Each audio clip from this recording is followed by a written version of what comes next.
businessstory.com. I'm your business editor, Vishal Krishna, and today is going to be a special day. And I'm going to be talking about a company that helps brands connect with consumers on a faster basis. It's called ANS Commerce, and the founder is Vibhor Sahare.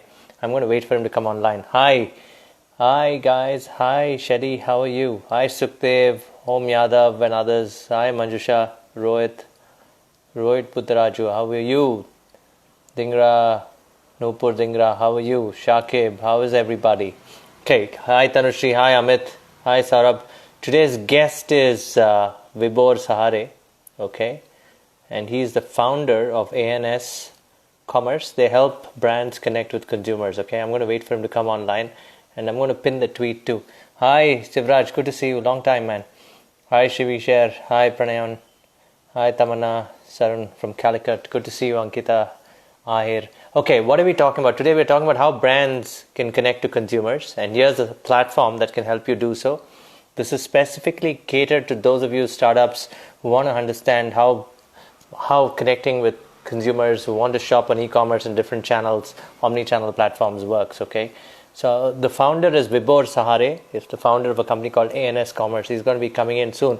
So otherwise, how was the week, guys? All good? You know, lots has happened. Lots of companies have raised money. You know, yesterday I had a company called BuildPan raising money. We had an agri-tech company called iBono, you know, raising money. So that was an interesting thing. So lost daydreaming. If you're a startup, all you have to do is, if you want to come live on the show, you got to send me a line on what you do. Then I can call you live. By the way, okay. So meanwhile, waiting for Vibhor Sahare, the founder of ANS Commerce, right? And those of you who are from the ANS team, you got to tell Vibhor to do it on the phone. You can't do it on the laptop. You have to do it on the phone, okay, in this case. So yeah, where was I? Agri-tech company raised money, which is iBono. BuildPan, a SaaS company, raised money. Can I bring Ratan Tata? That's amazing. He wouldn't come back. ANS Commerce is here. There he is. Vibhor is here. I'm going to go live with him. 1 second. Go live with ANS Commerce. Today is building a platform that can help brands connect with consumers, pardon me. So he's going to tell you how he's worked with brands like Celio and others on how to understand modern e-commerce, okay? So give me a few minutes. Hey, Sumir Chadda. Yes, way to go, ANS. Hi, Ritik. Good to see you. Waiting for ANS Commerce. Hi, Vibhor. Hi, Vishal. How are you? You got nice headphones. How are you? I'm good, man. I have got two kids, so I have to use these noise cancellation earphones to save you guys from all the noise. No, so good to see you. I have so many questions to ask you. You know, I've made a quick introduction saying you're a company that helps brands connect with consumers. It's easier said than done, right? I've made an introduction saying, you know, you help them set up e-commerce stores and you manage end to end from the order stage to the delivery stage. You help the brand handle everything. Am I right in that? Otherwise, tell our audience what you do. There are a bunch of founders out here, and you can tell them how you can help them if they're a brand. Sure. So thanks, Vishal. I think what you have described very succinctly is actually what we do as ANS Commerce. Essentially, we make brands sell online. That's it, okay. Right? So there are so many brands, and like we understand, you know, the brands who want to sell products to consumers, be it, you know, direct to consumer brands, be it established brand, be it international brands coming to India. The idea is they have certain core competency. You know, marketing, branding is their core competency. Correct. Creating a product that consumer loves, that is their core competency. Unfortunately, e-commerce so far is not the skill set which they have. They are very it's not their DNA per se, and it should also not be. It should absolutely. You should tell them. You should tell them that. You should tell them that a lot of the brands in India are not on e-commerce, right? You have to tell them that. Yeah, they're not. Give us some data. So give us some data. Yeah. So I would say that currently the Indian product or other retail e-commerce market would be $40 billion market, right? Correct. And in that, I would, and this is barely, I think 4%, or maybe right now because of COVID slightly higher, 4% of overall retail in India is online. That's it. So there's a 96% which is still offline, right? So by definition, a lot of brands are not there online. And Correct. This is where we help them, because see, it's not like brands don't want to sell online. Obviously, they see the power of internet. They see the Amazons of the world. They see Flipkarts, and they see how, you know, these things are important. So they want to sell online. Is that the know-how is missing? So in the past, brands would have dabbled themselves. They would have tried creating their website. They would have, you know, worked with 4 partners, 5 partners. and it did not work out well for them. So they realized maybe they will not gain scale here. They should focus on their existing business. And this is where we are saying ourselves, we are the India's number one e-commerce enablement player, full stack e-commerce enablement player. Because we realize that, if you solve one problem for a brand, let's say you create their website. Yes. Okay. But how will they do marketing on Facebook and Google's of the world? How will they, acquire customer at the best return on investment? How will they ensure that a customer who's so used to Amazon's 2-day delivery, prime delivery, how do they ensure that their website orders also reach consumers within like such a fast ad within 2 days? So those are the pieces where they need help. Solving one piece of the puzzle doesn't actually solve the problem for them. That's why slowly we realized we have to do full stack for them in case you want to genuinely add a value to them. And we started with tech, marketing, and the whole e-commerce warehousing and logistics for them. So that's what we do. We essentially offers full stack solution to the brands. That's a very good point you make. And by the way, ladies and gentlemen, he's had a rich experience in e-commerce. I think you were in a couple of car companies, right? E-commerce. Sure. I think one was Gaadi, and you were also a consultant in Booz. I remember you telling me that. That's correct. Yeah. And the fact that you're from IMA and you're from IIT, the pedigree is also very good. But you could have gone on and remained a consultant and made tons of money, right? Right. Yeah. And you joined 2 startups, which is, I think Gaadi.com, and the other one is Car Deco or something else, I think. Yeah. It was Car Deco, right? You could have either stayed as a consultant or worked as a CEO or VP in one of these companies, and you'd have made tons of money. You plunge into entrepreneurship at a time when it is the right timing, of course. I would concede that because there's a proliferation of brands in India. There is a problem of the pandemic that's going on, which means more so brands have to get online, right? But why did you jump into entrepreneurship in last year? I mean, it sounds like you've given up on a great opportunity, and the pandemic timing was not right. But we need more people like you in entrepreneurship. Don't get me wrong. But the reason of the timing, I'm completely asking. Agree. Yeah, if anything, we need more people. We need more entrepreneurs, if anything. So in my what I call now my previous life, I was that consultant at Booz and Company. Very good experience, learned a lot. I think consulting is a terrific first career for any person possible. It's just that there are certain things which a person, if he's staying long term in consulting, he gets sort of bored of. You don't get to see the real action per se, when the rubber hits the road and all that pieces. So anyway, I agree with you. I want to tell the audience this. I've written about 15,000 entrepreneurs, okay? And I have never been an entrepreneur other than being a shareholder in a company. There are 2 different things. Okay. I have to salute you, man, for jumping into this, really. Yeah. So actually, I did my first stint in entrepreneurship back in 2013 now. You did a IT when company? I started. Exactly. So what I did is we worked in the IoT domain. We created, some cool gizmos, sensors, etc. in the sports hardware domain. And very quickly we found out there's no money in hardware in India. Yes. Very quickly we realized there's no money in sports in India. So at the intersection of 2, it was the worst place to be in, right? So that is when I realized that, I should maybe get some more experience into how the startup piece actually works. And fortunately, I joined Car Deco, very good experience. Correct. Worked in the new car and the used car team, started Gaadi stores for them. So very, very good experience, right?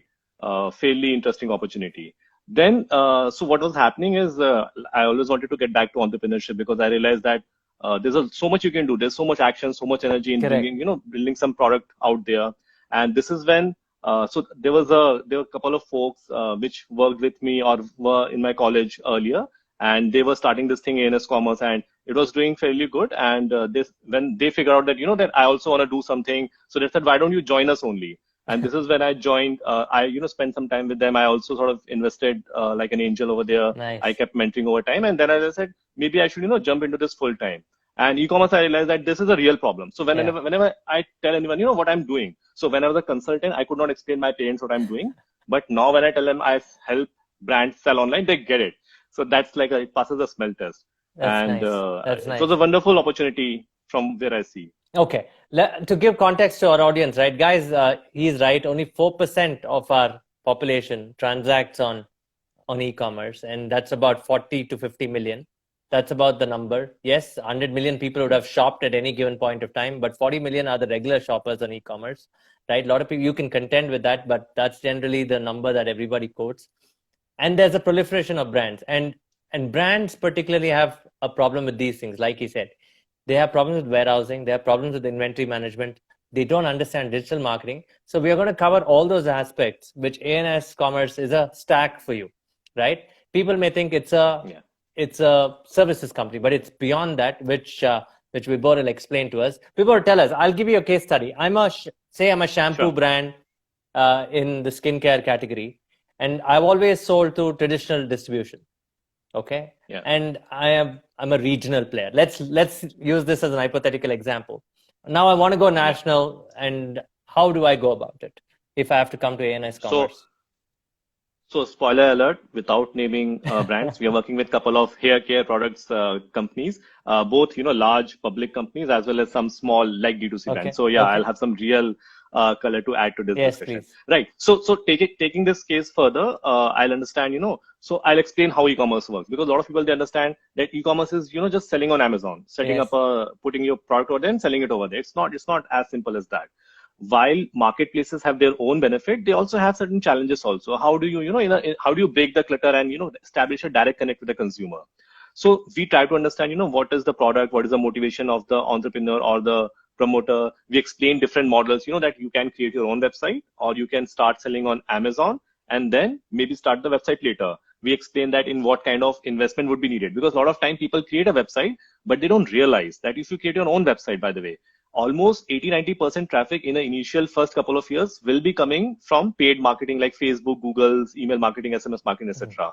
So you should be committed to making that kind of investment. Obviously, you look for a return on investment, but you have to make certain investment in marketing to get the returns, right? It's almost like an offline world. But this is where we try to gauge the interest and understand, what is the exact problem that the brands are facing. And then we walk them through our solution. We tell them, sir, in case you want to create on your website, we have a product for that, Cartify. So it's not like we will not create a custom website for each one. We have a platform. Think of it like you would have heard of other international popular companies of website development, of e-commerce development, etc., like Shopify, etc. So think of it like we have made that for India, for Indian users, for Indian customers, for Indian integration. Yeah. We have made that thing. Yeah, so Shopify though is just a website and enables e-commerce. They don't manage the stack. Exactly. That's important. And they also do only brand store. They don't do marketing. They don't do the full stack pieces, which is the pain point, especially in India, right? Because in India, people don't like DIY model. They like do it for them kind of thing. They want a small layer of account management, which guides them, because frankly, they don't have this know-how. They don't have this maturity in the e-commerce piece. So what we do is we onboard them on the Cartify platform. We get their products live. We do integration with logistics partner, with the payment gateways of the world, with tech and marketing tools they would be using. So we have all of these things integrated. We just expose it for them. And the website is live. Then we also have performance marketing tools. So there are like a lot of tools out there which do marketing, but not a lot of them are focused on e-commerce marketing, right? And we have developed in-house tool called LimeReach because we want to productize it. We don't want to be a service layer where we, have an army of people, doing this for brands. We want to make it productized so that at scale we can manage like 2,000, 3,000 brands. We can give them consistent experience and remove the human element from there. So that is why when you mention, we are rightfully going to the platform approach. Right? It's just not manageable. Otherwise, we'll not be able to keep up the you quality also levels. have to tell them that now people may get confused. Aren't they doing only digital marketing services? You're beyond that. You do warehousing. You help them with warehousing. You can also help them with inventory, right? How do you reach the customers in different markets, right? You want to tell them that piece, please. Sure. So think of the funnel, right? There are three pieces of e-commerce from an end consumer perspective. You have to get consumer to your site. So that is the marketing piece, which we do through our performance marketing tools and products and tech stack. Then you have to do the entire e-commerce transaction journey, which is the website brand store that we have with payment gateway integration, this and that, right? Then you have to actually give the product also to the consumer's hand, right? It doesn't stop at that. It's not an online website order. So the last mile, when from an order on a website to actually shipping the product to consumers home, receiving, and in case refund return is there, getting his feedback, that is also critical. So which requires e-commerce specific warehousing skill, ensuring that a customer who's spoiled in the age of Amazon of 2-day delivery, we ensure the product goes to him. He gets the tracking also of the product. If he's not satisfied, how do you ensure return? How do you reconcile those products? How do you track it? The entire finance. Exactly. How do you track it? How do you get the real-time tracking like Amazon, etc., giving to you on the same website which a brand would have? So those things we have already integrated. We have faced this problem multiple times. We have figured out different models. We have figured out hyper-local model, and we do this from. I'll give you a very, very interesting example.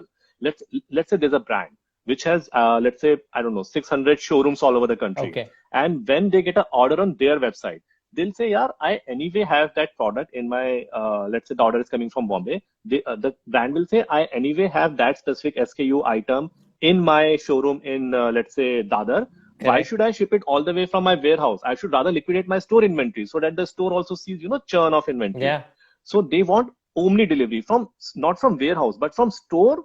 The order should be shipped to the consumer, right? How do you enable these pieces? So these are the pieces where, we have done technology integration with some specific omni channel partner to give these kind of specific use cases also. Okay. In this case, if you said 600 stores for that person or whoever, that retail brand that you're working for, they perhaps already have an ERP, right? Probably SAP, right?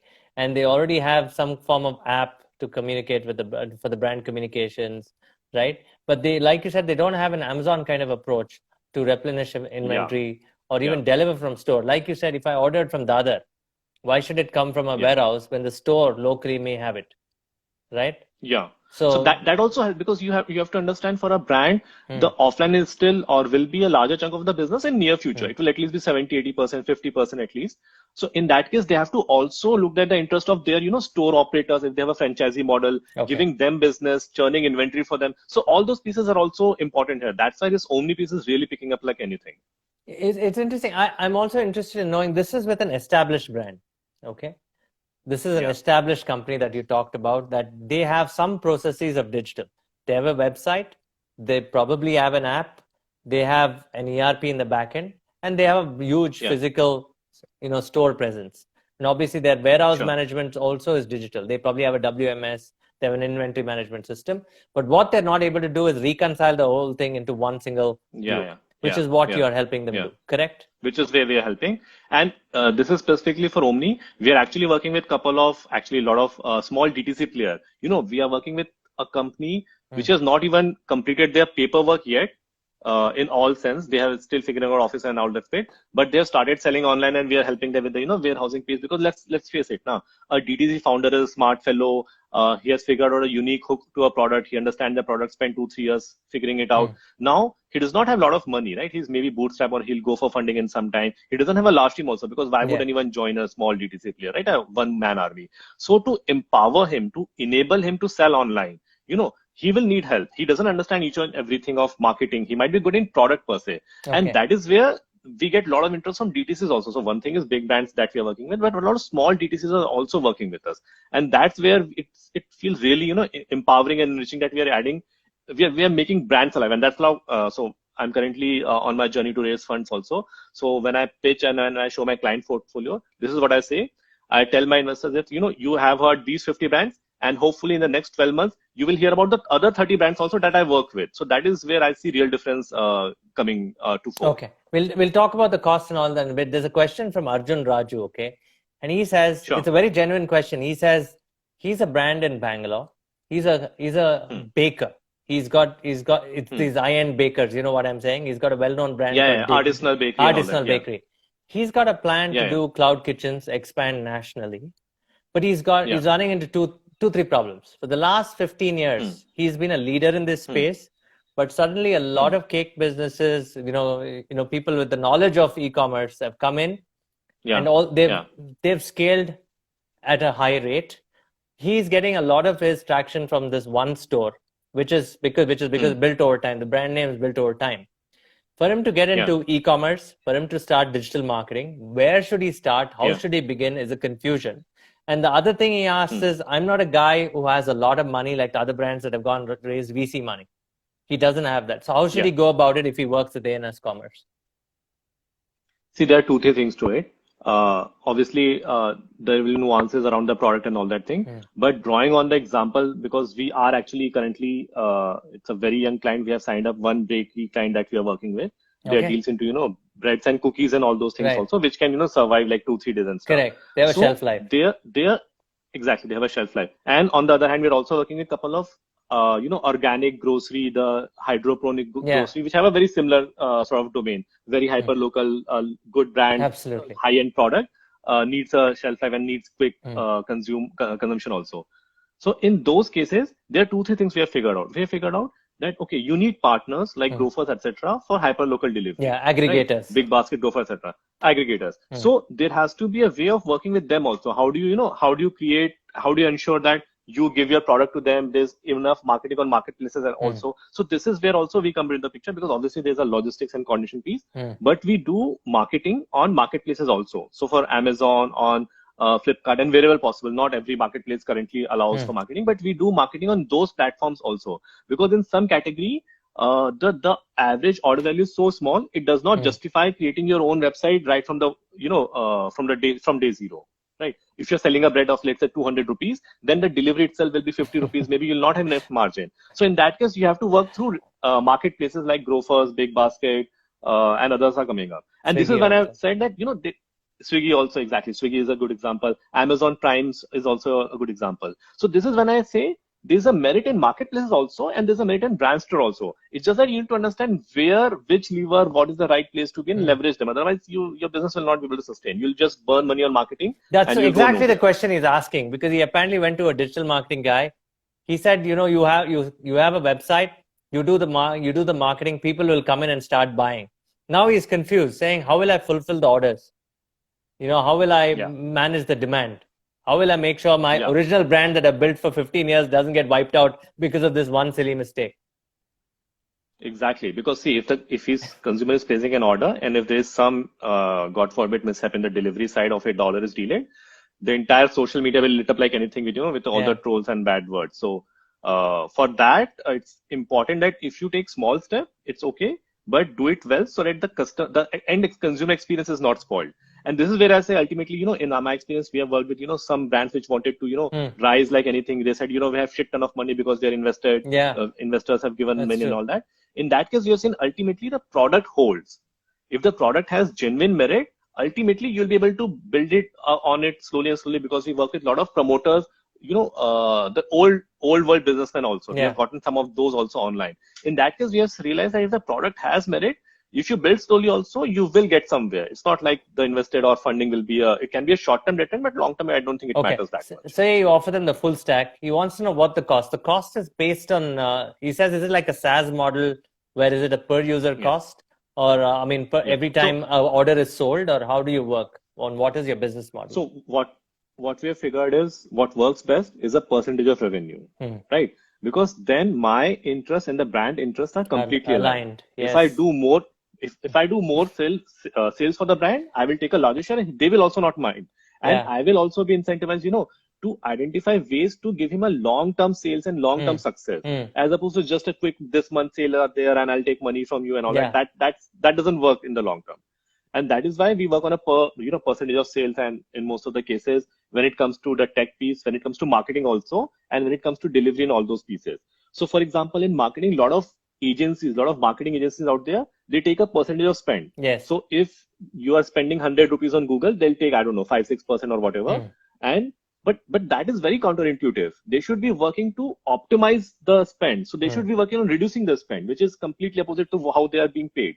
And that is why it's easier for us also to sign brands, because we work on a percentage of sales model, right? That's interesting, right? You're bringing all your consultant experience from Booz, and the fact that you've operated in e-commerce for 4 or 5 years. I think you seem to understand that you need to have skin in the game in India. When I say skin in the game, business people like you to be a partner, rather than say, pay me upfront and then, let's figure it out. They don't do that, right? Yeah. It's very correct, because ultimately, a person who's doing his business, he sees the complete picture, right? He's focused on even short-term gain returns as well as long-term sales also, right? And he doesn't care what is your technology, what is your tech stack. If you can show I've worked with these 15 clients, this is how I will solve your problem, even at your scale. These are the people that will work with you day in, day out. And by the way, I will charge a percentage of sales. These 3-4 things, make the sales happen. And then we work collaboratively with him, because it's an iterative process. It's not like within first month, you'll see 10x improvement. You will see some improvement, but it's an iterative process. And if you have skin in the game, then only they will also appreciate and do the effort from their side. Because sometimes, frankly, brands also have to change their thought process, if not completely. They have to focus on online orders also. And this is where working with them, they will see, we are also fully invested. We are investing our time. We are investing our best resources. Helps them to also make effort from their side. Okay, there's a question from Preeti. She says she's a skincare brand. She's done very well on Amazon and Flipkart as a platform, but she's not been able to get more orders from her website, especially for cross-border. She's got all her sales happening in Bangalore, but not in, places like Hyderabad, Bombay, Delhi. but on Got Amazon it. and Flipkart, but she ends up paying more for the marketing there. You know what I'm saying? Yeah. So to keep her Yeah. product up So there, yeah, understood. From cross-border for a second, I thought you mean international because yeah, that's a completely yeah, different that's a beast different, altogether. yeah, true. But within India, I don't see a long-term problem in this because see, ultimately, is your site optimized for speed or not? I'm assuming because she's from Bangalore and she's seeing some traffic Yeah, and traction in Bangalore, it must be the local brand effect or yes, offline people who would know her, and that sort of yeah, playing into the overall traffic.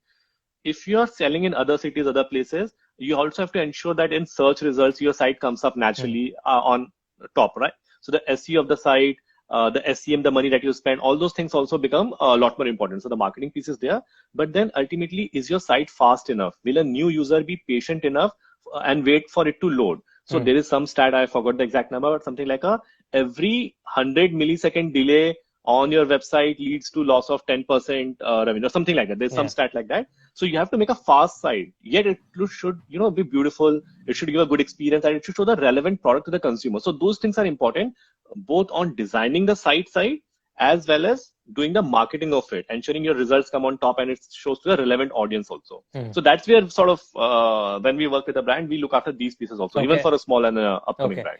So Preeti says there's no upfront cost in this. Directly sign up with you, work with you, and sign up contract saying every month my revenues go up by X, I pay you.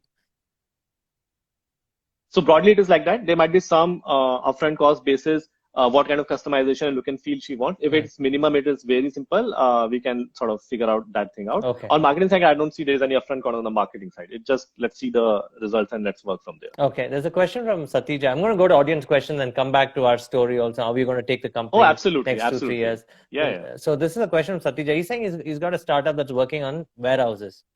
Do you work with Oh, the okay. warehouse segment, and how can he connect with you if he's building this startup? What are your thoughts? You work with the warehouse Sure, guys sure. also? Yeah, yeah. So I'm assuming when he says he's working on the warehousing, I'm assuming he's aggregating Must warehouse be a space. SaaS He has some platform, yeah. space. So see, we use a lot of tools also to manage warehouse because if there's a good, tool out there for let's say WMS warehouse Hmm. management or order management, why should we reinvent the wheel every time? There are some things we'll develop, but we'll rather use existing software also. We'll use existing, for example, logistics. We don't have our own couriers supplying orders to every consumer. We leverage deliveries, Blue Darts of the world, and figure out which is the best for each pin code, each order size, order weight, tags, price and all that, and basis that we decide which courier to use for. So we would be completely open, and we actually do this partnership both on warehousing space side as well as warehousing SaaS side. So we are completely open to these kind of That's models. interesting. I mean, you're telling the entrepreneur that focus more on your product. All these things we'll do for you, and Exactly. we'll own this Yeah. thing for you. And till they get to a Yeah. scale, right? Then they can decide either to be a partner, or then by then, if they raise money, they can build their own tech team also. So you are like you're like a hero for a brand where you take them from 0 to 100, and then let them decide Yeah. their fate, kind of thing. So I'd rather use the word partner than hero, but yeah, think of it like an e-commerce in a box, Yes. right? Start e-commerce, just add your product and start the e-commerce with it. That's it. That's a good word. Partner is a good word. I'm glad you're helping these small brands. There's a question from Rahul.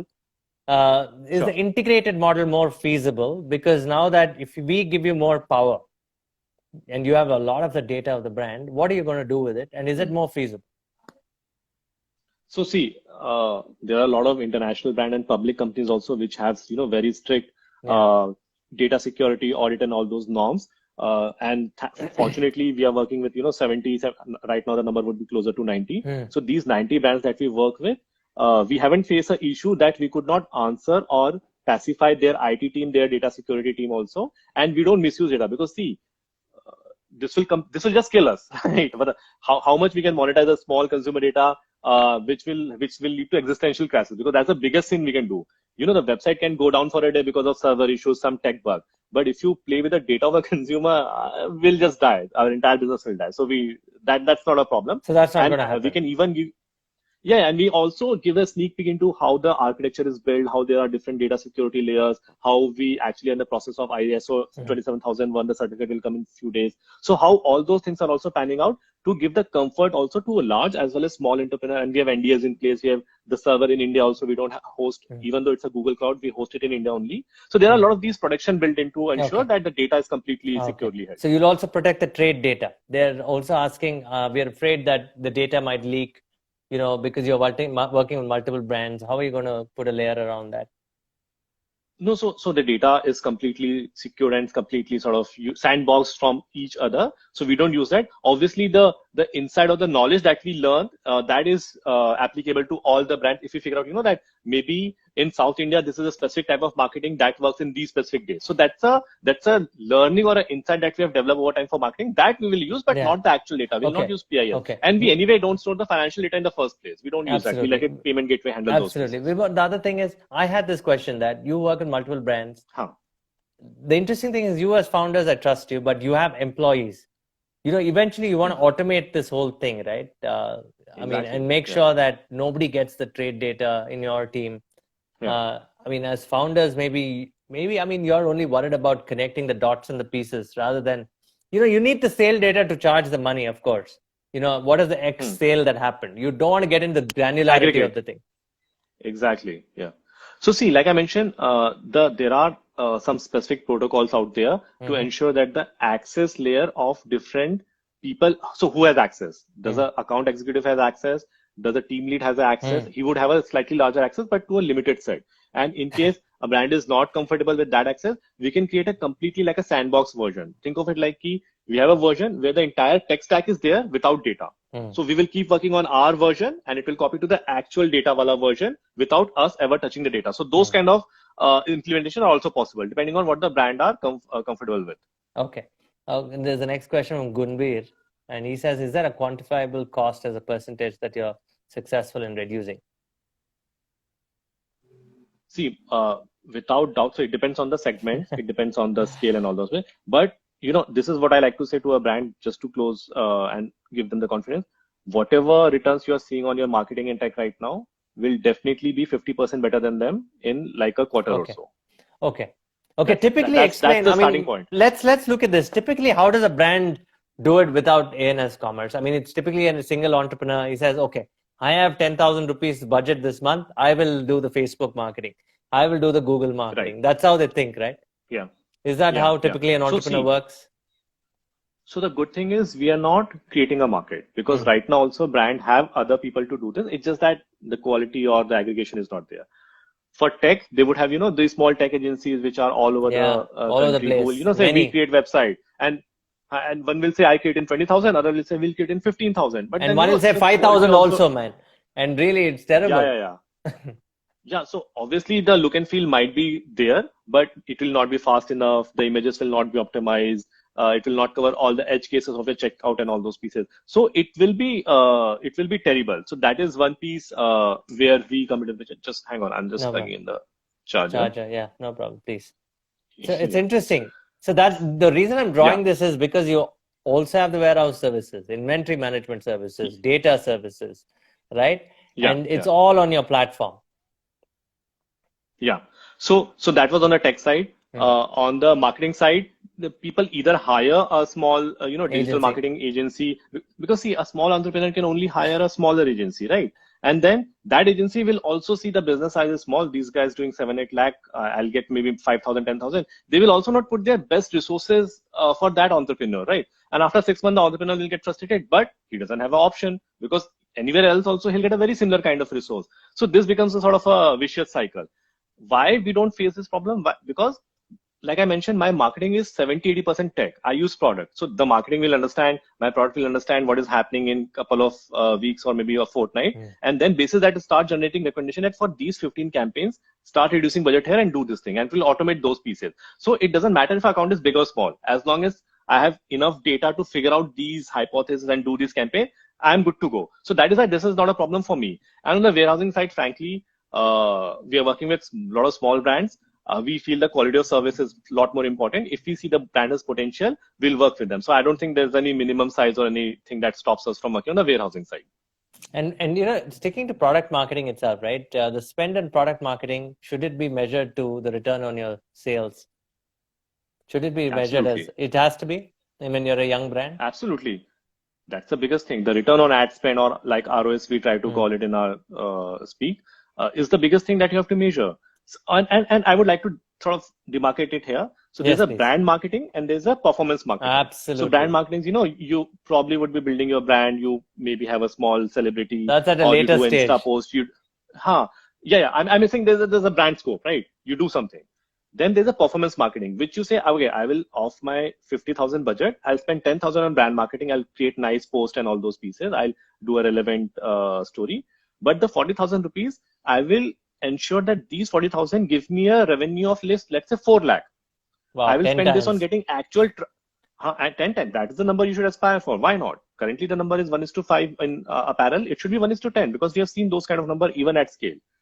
Interesting. So the idea is that 40,000 should be used in Google, Facebook, and you should measure each and every campaign. You should measure ROI for each and every day so that you get those kind of results. Brand marketing, I will not ask for ROI there. It should be your appetite, your comfort, your creativity, because that is a very subjective call.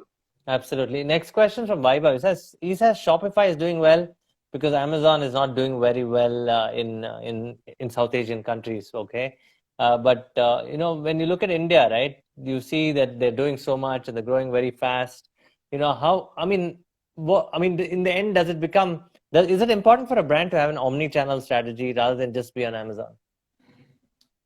See, so I'll take Shopify as a placeholder for having your own brand store. In that sense, it's absolutely important for a brand to have their own brand store. And there are 3-4 strategic reasons, right? And I'll explain those to you. First of all, a lot of marketplaces are coming up with their own private label. So they'll understand what the brand is doing, what is selling more, what is not selling better, what are the margins, what is the structure. And they'll beat you and to it. They will create their own. Yeah, they'll create their own private label. You look at the leading fashion site in the country, the leading e-commerce site in the country, they have their own private label. So a brand in the short term, obviously they're getting sales, but in the long term, they're losing their IP. That's the first thing. And guys, we're looking at a 10-year horizon. Huh? We're not looking at today, tomorrow. Today, they don't mind helping you next 5 years. Yeah. Then they'll drive the market to consolidation, maybe even wipe you out. Some of the marketplaces have started acquiring smaller brands also that, will give you a scale on a profit sharing basis. This is a conflict of interest. Anyway, the second point is e-commerce. A lot of marketplaces, they don't share the consumer mobile number and email address with the brands. Yes. So how would you reach out to the consumer who has taken your brand? Let's say you give discount on marketplaces, okay? And the consumer bought your product and he likes it. Where will you go again? He will again go to marketplace only because you can't reach out to him. You can't give him an offer. You don't understand what he has served for. So the entire knowledge of what he looked for in the Amazon marketplaces, those things are lost, right? The thesis of e-commerce is you give discount, you acquire customer, and then you upsell and cross-sell him. That is simply not possible if you don't know who the consumer is. Okay, here's a question from Arjun again. Yeah. Okay, finish off. Sorry, pardon me. I had that question, but go on. Tell me. You were saying. Yeah. There's a third piece too. So third piece is the whole insight about what a consumer is actually doing that can help you in developing your new product. If you see, consumers searching for more shorts or maybe a specific size is getting more popular in searches, then that's an insight for your product development department. That maybe you should, focus on these kind of sizes, these kind of colors, etc. And that is lost if you don't have the data. Consumer on marketplaces, they just go by price. They don't differentiate between different brands as much. If you have a separate brand website, if you have a celebrity tie-up, then you can, highlight those things much better fashion in your own place as opposed to marketplace. Correct. So that's the third element. And last piece, I'll just like to top it off. The dharma of any brand, not even e-commerce, any brand is to own as much distribution as possible. Yeah, they have to own the piece. 30% exactly is by a single marketplace, then it's not advantageous in the long term. That's exactly what Arjun asks again. He says, if I sell on aggregators, apparently they come to him and say you have to pay us 30% of the bill value. He's a bit worried about that, saying it eats into his margins. So it does, right? So I think the way he should look at it is there's a discount to it, and then there's a marketing also. Yeah. And then, to be fair, some of these things are justified because the end logistic and delivery is done by marketplaces. They are spending money to acquire consumer also. So there's a merit to it. It's not like it's completely bad. Against it. But it should be a small portion of your business. Exactly. It should be a rightful portion of your business, depending on rightful how much portion is a good word. Discount you're giving and how much marketing you're doing. So these two things taken together, does it leave enough margin or not? That should be of concern. if you have no margin in a long term and you're not also seeing your scale increasing, then I think something is not maybe working out well for you. Okay. This is Vaibhav who asked again. How have you distinguished yourself from Amazon and Flipkart, which have already grown so much and is your direct competitor? Give him the data of India and the brand story. Yeah? How much, I mean, the opportunity for brands. Tell them, and you could probably reiterate the omni-channel story once again. Sure. So we actually help create or rather solidify brands' own identity, right? So we are not a competition to Amazon and Flipkart, but we are giving the same tools which they use. So they must be having the best tech tool, they must be having the best marketing, best warehousing practices. We are giving that backbone, that infrastructure to all the other brands. That's essentially what we are doing. We are democratizing the technology to make the e-commerce with less friction for the brands. That's essentially what we are doing. And this is where we see tremendous potential. Right now, basis our estimate and various consulting, McKinsey, etc. marketing report, you would figure out that around 8 to 10% of the overall e-commerce market in India is done through brand store. We see going it as high as 25-30% in future. That's why you see this lot of D2Cs coming up. Beardo got acquired by Marico. The Man company is there. Oziva is there. There's a lot of these companies coming up because these things will keep increasing. Even big brands are creating their own DTC site and avoiding marketplaces as much as possible. Yeah. There's a question around why haven't you gone to the US? Because at such an idea stage, there are companies, I personally have seen companies that have done customer journeys or consumer journeys for brands. They've raised 70 million, 75 million in the US, and it's still not a solved piece. Why do it in India where it's cost competitive? Let's not blame our Indian brothers and sisters here simply because, the cost factor is, for the cost, is it justifying your business? Or are you betting on the next 10 years? Because I know BCG's report says that India, $1 trillion economy in terms of retail only. And, and there's a lot of D2C consumption that's going to happen. So on that, maybe you're betting on that. I don't know. So there are three elements to it. First is we are very bullish on India. We like to say that we are completely focused on India for the next 3-4 years because it's a big market. There's a lot of things happening. It's fairly exciting. If we wanted to go abroad, we could have done so. That is one. So very, very, very bullish on India. That is one. I think the economics work out well, even for us. Even we'll be able to make a healthy, sustainable business just by doing these things. So that is the first piece. Second piece, opportunistically, we look at international pieces also. So we are getting queries so we are working with an international brand who has asked us to be the preferred tech partner for their franchising in 70 countries, European and African and South American countries. So those 70 countries for those brands will be powered by us. So we are doing this opportunistically, more like inbound. So you are going global. No problem. Take it. We are going global. Okay. So we are going global. That's a good answer. And you come from a consulting background. What does VC money mean to you? So we are bootstrap. We have raised small angel round from friends and family and some people that we've worked with. We are profitable. We just completed our first quarter of profitability. So frankly, VC money for us doesn't mean as much. It only gives us, some sort of it actually gives 2-3 things, and money is the least of it. The actual reason it helps is it actually helps me acquire better talent, hire better talent, because frankly, VC money attracts name and you can hire better category of people, more mature individuals. So that thing is possible. That is one. Secondly, they are known for this networks, right? So they have some brands in their own portfolio.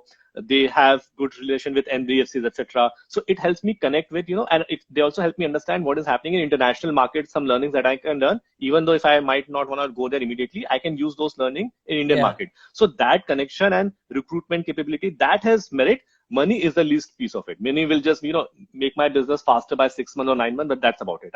I know what I'm building. I know the path we want to go down.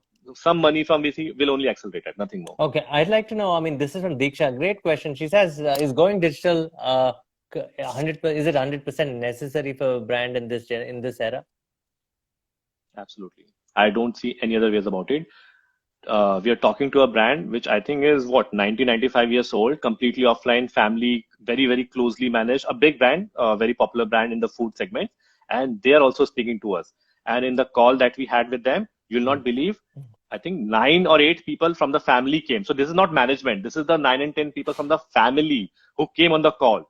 And then the discussion went all over the place. But one thing which I could sense that they were clear is we have to go digital.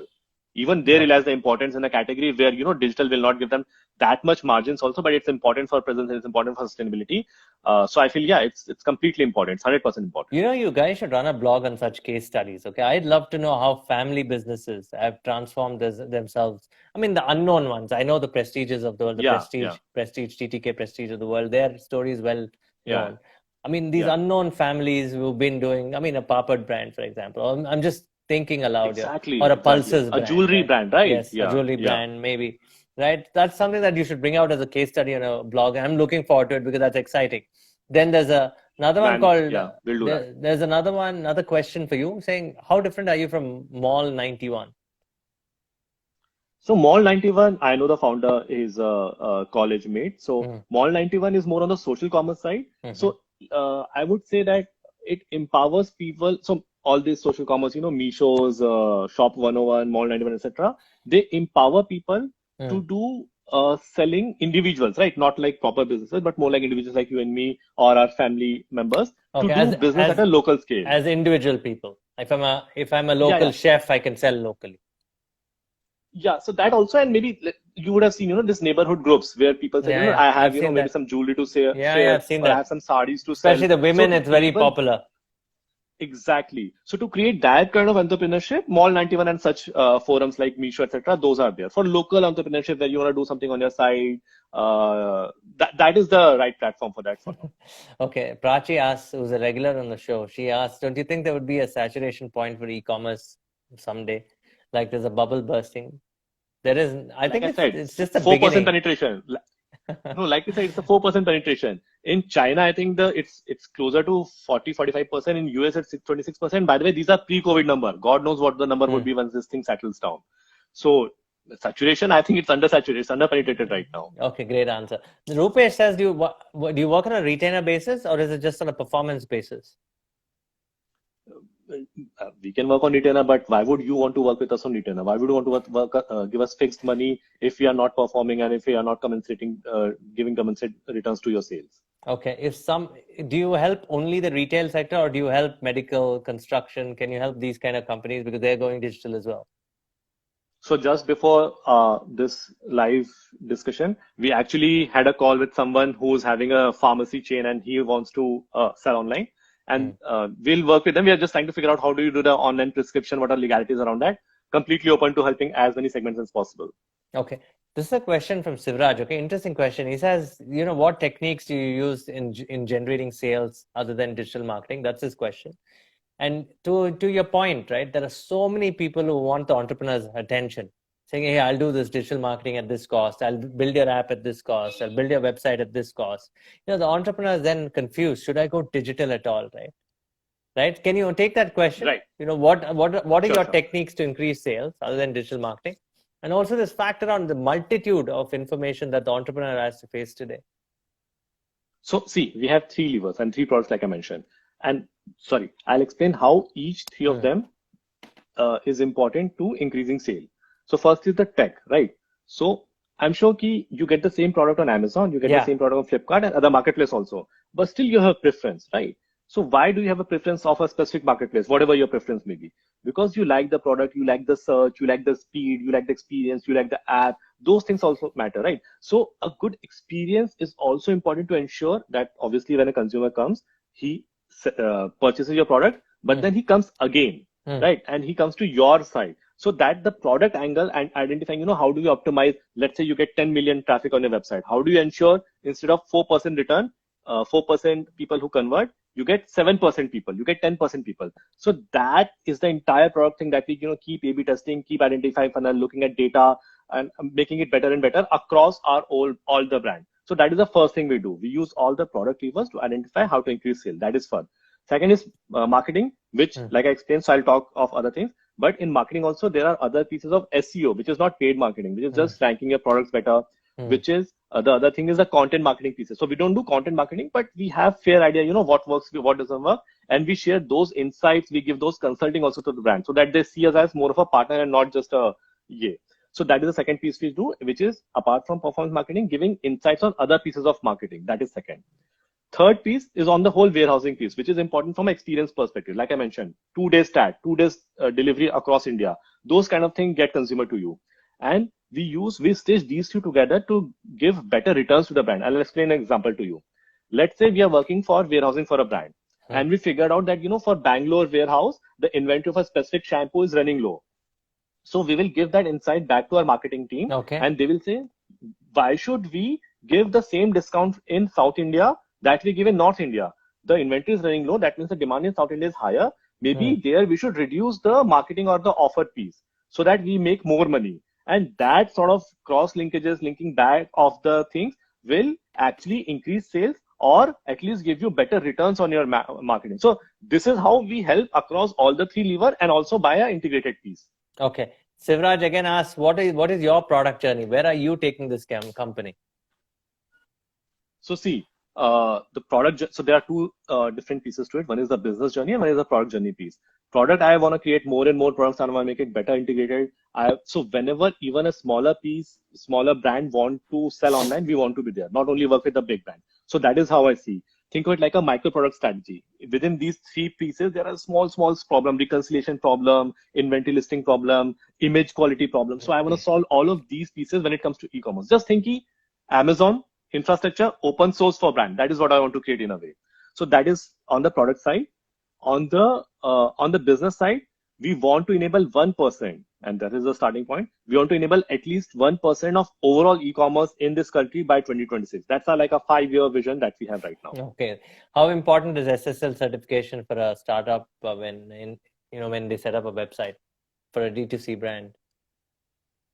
I think it's important because it gives credibility. It also helps you in ranking, and it just makes it more comfortable for brands, for consumers to do transaction on your side. And I don't think it's even that costly, so it should be a no-brainer. It should be just like something that has to be there. Okay. There's a question from Prachi again. How do you map consumer behavior changes? How do you know the consumer wants once you work with a partner? From where he shops? Obviously, you do all that, right? You offer all these services. Yeah. So we don't link consumer journey from one store to another because we don't use that kind of data right now. And we don't even want to do that. We want to have general things. But from a specific brand user journey perspective, there are two things. One is anonymized behavior when we don't know the consumer, but we know broad consumer patterns. We know that, on this specific type of t-shirt, these type of consumer landed and they have seen these kind of pages in the past. And by the way, these are the 5 ads which actually got them online. So these pieces we do. Right. Then that is for anonymized customer. And the second piece is when we know the customer details. So we'll figure out, that, for example, we work with one of the brands in the baby and mom care segment. So we figure out, they are purchasing diapers right now. Then they are maybe after 6 months, they should purchase a stroller. Then after that, maybe they should, buy winter clothes, but of these sizes. Obviously in winters, everyone will buy winter clothes, but what is the right size to show them? So those kind of insights, those kind of things, which is more linked what an actual consumer is, what those details is. So those kind of things we are able to power. So both anonymized consumer as well as when we have the consumer details to identify his specific journey. This is amazing because the next question follows up to this. This is from Road Trip Junkies, must be a brand. What is the cost in this case? Sure. Because you're offering this end-to-end stack.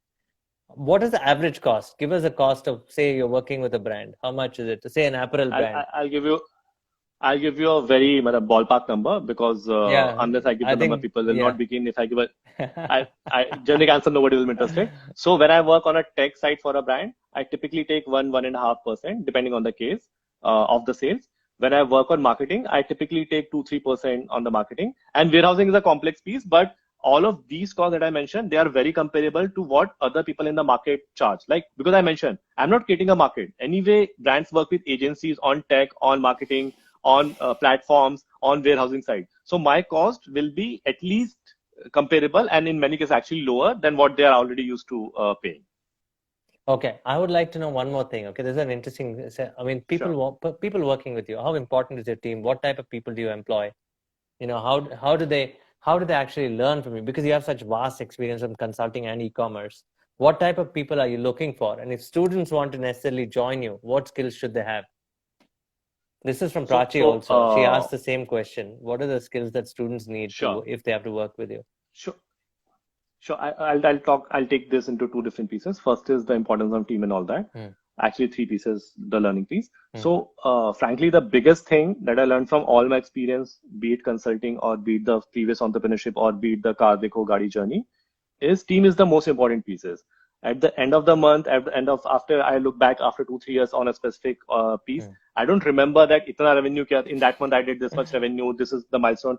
I remember that project when we spent like 8 hours working on the night with these people and somebody ordered pizza. And so those are the memories I cherish and love the most. I'm incredibly proud to say that all the people that I've worked so far in any company, I'm still in touch with them. We hold each other in great regard, and that's the camaraderie. Those are the things I take. Other milestones don't matter after a month or so. So team is very, very, very important to me. Second piece, I would like to actually flip it. It's not they are learning from me. It's actually I who's learning a lot from each individual because they have the individual skill. I'm just holding it together. I'm just, trying to act bossy and all that. But I am learning from my tech team every day. I'm learning from my marketing team every day, from my sales people who are there on the field. And the gyan I give, they actually translate to the real sales and real value addition to the brand. So I actually learn from them a lot more than probably they would learn from me. So that's the second piece. On the third piece, love working with students. We actually love working with people, and this is the brief that I give to some of my HR and people who hire for me also, agencies also, that I actually want to work with someone who, is burning with hunger, but hasn't had the opportunity to showcase it in his career. So I don't look for credentials. I don't look for, a glorious thing. I actually will try to understand a person's journey. And the framework I use is like a DOST framework. The person should have drive. He should have ownership. There should be basic smartness. And most importantly, he should be a team player. He should be a fit with the team. So this DOST framework, yeah. So that's the framework that I personally like to use when I evaluate a person. I hope you're hiring. If you're hiring, can I request your team to put in an HR email of your company? Are you hiring? Absolutely, man. We are hiring across the board. The business is growing like anything. We are selective. We try to understand the person's motivation a lot more because we understand that. And trust you me, if you want to be entrepreneur, come work with us. Okay. Work with us for 2 years, then leave us. We'll help you start your own thing. We'll actually back you up. But you can't have a better experience because you'll have marketing, tech, and warehousing, all of these things together, which will be relevant in any piece that you want to do in your life, right? Okay. So with that, I think the email address is hr@anscommerce.com. If not, you can write personally to me. My email ID is vibhor, VIBHOR, @anscommerce.com. Would be happy to engage with you on any recruitment query that anyone would have. Okay. Rupesh is also our regular, I think he's a ethical hacker. He says your site doesn't have an SSL certificate. So he says, please get it. Otherwise people will hack into it. Okay. So I don't know if that's true. Yeah. So it must have, right? That's true. And and I'll go a step further. On the site, you will see no description of the website product. Yes. You will see description of other things. You'll not see a Cartify. We don't have a description because we simply don't have the time to work on our own website. We frankly created it a couple of months ago just for, we started with all this activity. That's why we created it. We don't have a website description, the product description. There are a few questions from entrepreneurs. Let's take them. I'm going to highlight them to you. This is a question. I have a business. This is Shiona, who's a regular on the show. She says, I have a business to customize photo frames. I mean, she wants to work with you, and how can you help her? Customized photo frame. So I'm assuming that with customized photo frame, she also has a brand and it's not a generic product. It is a brand. So there are two. Sure. So there are two ways we can obviously create the brand store. But before that, we can also see if she's already present in marketplaces such as Amazon, Flipkart. We'll see what kind of numbers are happening over there and how we can leverage and scale those things. Because it's much easier to show incremental changes in the existing channel than creating a website from scratch and then wait for 2-3 months for the results to come. Okay, then there's this entrepreneur from pick.co.in who's Rupesh himself. He says, could you please tell us a little bit about your IoT solution that you made and why didn't you pursue that business? Because IoT is a big thing in warehouses and e-commerce today. So probably the only company in IoT which is very well known, and I'm not into the sector right now, is Grey Orange. That's why you mentioned IoT in the warehouse space. So that is there. But like I mentioned earlier, I haven't seen a lot of IoT sports company in India. The thing we were building, small sensors. Anil Kumble is building one, no? The leg spinner Anil Kumble is building one. Yeah, in 2020. Yes. We started in 2013, right? Yeah, so that's the whole point. The timing was a bit off. So we'll still use maybe for retail side, for offline retail side, we can still explore that. But yeah, I think that time we were maybe not that mature, or we were not that competent, or the market wasn't ready. Early in the game, maybe. You're early in the game, maybe. Okay. That's what we like to tell ourselves. But Yes. who knows? Yeah. But that's a good thing. At least you tried. This question from Yeah. Aslesh. She says Apple is working on privacy of its customers by restricting it to third parties. In that case, does it affect you? See, it affects obviously the uh, scale of advertisement or marketing that is possible on Apple app devices. But there are two things that you have to understand. First Mm. is they are doing it for all, Mm. right? So it's not like a specific category of brand is penalized. If anything, Facebook will be losing more than anyone else. So it's democratic as far as Apple is concerned. That is one. Secondly, fortunately, a lot of brands in India, they don't have apps because app doesn't work, right? You'll go to let's say if you're a Being Human, or if you are, let's say, a Bikaner wala customer, you'll go to their website and order. You'll not have their app always because you don't order that frequently. Yeah. So you'll go to the website and it Yes. suffices. So the web experience has to good. And whatever Apple is doing, whatever I've read briefly, is more on restricting the privacy and data on the application side, which will have its own impact, but not on the conventional e-commerce pieces. Amazon, etc., who have their app also in the shopping, might have slightly more issues than us. Nice. Okay. Do you think AR is helping the consumer in terms of product recognition? Is that something that you want to add? This is a question from Akib. Right. So we are actually exploring the AR solution for one of our partner brands in the makeup and the beauty segment. Because how do how do you put across the message? All lipstick are almost similar, at least to me. I don't know about you, but how do you ensure that this lipstick is a fit for your face and how does it look better on you? So for their AR pieces are working out, and we're actually trying to figure out a solution. We are looking at international and both Indian solutions for that. So AR is helping in some sense. For example, in home and decor, I think it's making waves to show that how the furniture will look in your home, how the size, etc., how the clothes fit. So it's making waves. We still have to see a very, very, like a clutter breaking solution in that. Okay. This is a question from Saleswala. I mean, it must be a startup. And he says, is ANS a product company or are you a service company? Are you both? Think of it like a tech-enabled layer. We are a product company. In India, you need to have a accounts management. And if you're a startup, it's advice to you also. You need to have an account management layer. Indian brands don't like to do things themselves. So that DIFY, do it for them layer has to be there. So think of it like a tech-enabled product, what we are doing for them. Okay. What tips should one keep in mind if they're starting up during the lockdown? And your classic example, right? You let me know. What are the tips that you should keep in mind? So I'm assuming that they are speaking more from a I'm assuming they're saying more from a brand's perspective. Brands who are absolutely sure. I think we are slightly late for that question because we are in unlock 4 or whatever right now. So the worst is actually over. It's a lot more smoother now. I think what you need to ensure is you have to respect cash. You have to ensure that the business survivability in next 6 to 9 months is a lot more important. People will continue to purchase online, at least for now, and a lot of people will they'll just see the convenience and the benefit and they will continue this. So whatever you build in terms of marketing, in terms of your partners, etc., you have to think from a long-term perspective. Don't get swayed in by this that everything is happening online. So I should incur a lot of losses to do it. Some losses are okay, but conserve cash, build on a long-term business. I think that's the advice for this situation as well as for any other time. Yeah. Okay. Have you worked with Etsy? I haven't heard of Etsy, but this is Meenakshi who says, have you ever worked with Etsy or something? ETSY. Etsy. Oh, no. So Etsy, we have not worked with because Etsy is driven more by individuals creating craft and items as such.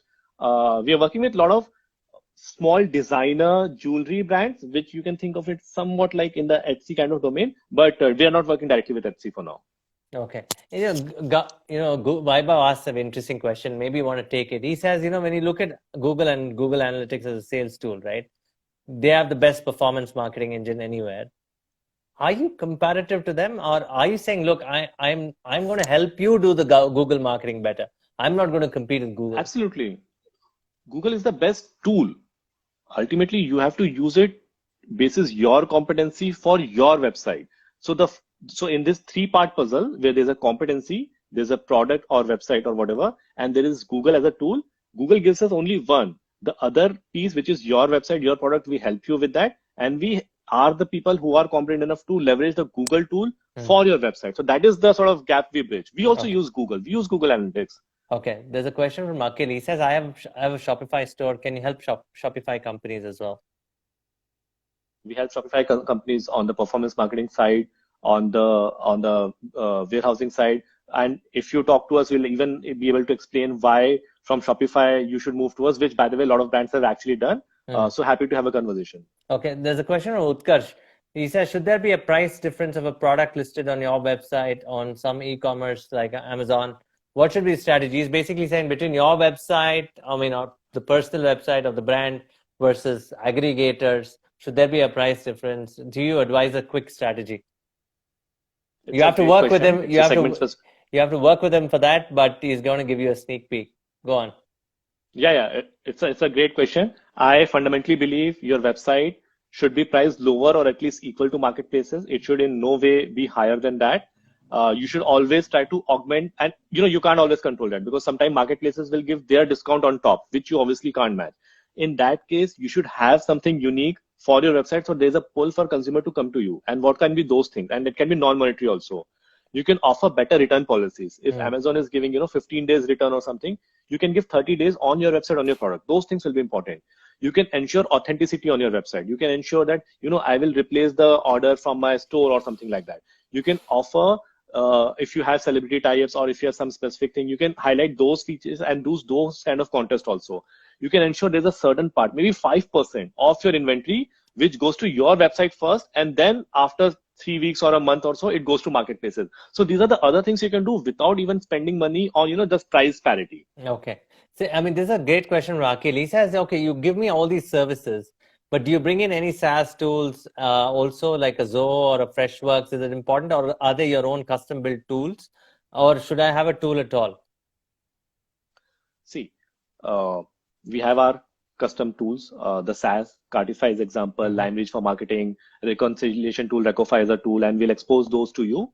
But we also work with existing players. So like I mentioned, we have like 70 plus integrations now. So there are a lot of market, and Freshworks is actually one of them, because we realize that for CRM management, for customer queries and ticketing, it's actually a better tool out there. So if you're using Freshworks, if you are Zoho, if you're using other software, we are happy to integrate and let them use your own account so that you can, because there are offline queries also. So how do you manage all the tickets, bring it all together? If you're using a tool, we're happy to integrate and power that. And we use a lot of them anyway already. It's good. This show is also being watched by one of the bigger pet care brands in India, but he's getting there. I have the founder Mohit Lalwani watching this, and he says hi, and Hi, Mohit. And you should connect with him at some point of time, Vibhor. Okay. Moving on to questions. We are working with just for Mohit's knowledge, we are working with one of the India's leading pet food brands as well. So we'll have some insights. We'll be able to talk at least your language. I'll connect you to him. Okay. This is from Emmanuel. He says, okay, you said you can help Shopify companies also. He wants more details. We'll help your marketing. Yeah. So Shopify also, where will you get traffic from, right? You'll still need traffic from marketing sources. 80% of your traffic, I'm assuming, would be inorganic. So we'll help you there. We'll help you get customer. I'm assuming Shopify would suffice for now, maybe at your scale. I don't know what your scale is, but I'm assuming it suffices the basic e-commerce piece at least. There'll be certain edge cases which will not be possible over there, or maybe at larger scale. You will need some more custom white glove support, which you'll be able to provide on the tech side. For Shopify's side, also you will need to do your own warehousing, e-commerce fulfillment, etc. And we'll help you there also. So marketing and warehousing definitely. On a tech seat, we'll let it be your call when you want to work with us. Okay, interesting. This is from Akib. He says, will Flipkart and Amazon eventually invest in AR for better consumer experience? And I'm going to add to that question, saying, should young brands get into that AR experience with people like you? Is it important at all, or just focus on product? All these are ancillaries, too much of a cost, and only when you have raised money do you get into these kind of things. So if you see from the incremental return on investment, I would say AR is there, but it's not the lowest hanging fruit. Like you mentioned, product is the biggest and lowest hanging fruit. Focus on the product, focus on your website, focus on experience, listen to your consumer. So AR would be for me like the 20th or 30th step. The first 19 steps are a lot more simpler, a lot more easier to do.